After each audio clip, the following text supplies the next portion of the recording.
Қазақстанның Ыстықкөл аймағында Қазақстанның тұңғыш президенті Нұрсұлтан Назарбаевқа қойылған ескерткіш алынып тасталды. Мұны Қырғызстан президенті әкімшілігі жариялаған фотодан көруге болады.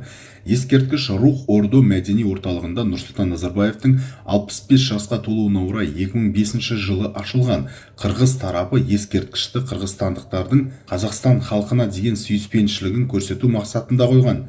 2022 жылдың 21 шілдесінде Ыстықкөл облысы Шолпан Ата қаласындағы Рух-Орду мәдени орталығында орталық Азия елдері басшылары кездесті.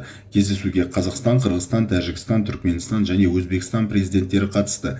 Мәдени орталықта түсірілген фотодан Назарбаевқа қойылған ескерткіштің алынып тасталынғанын байқауға болады. Қырғызстандық Кактус.медиа сайтының хабарлауынша, ескерткіш бір жылдан астам уақыт бұрын, шамамен 2020-2021 жылдар аралығында алынып тасталған. Алайда қазірге дейін оған не себеп болғаны айтылмады.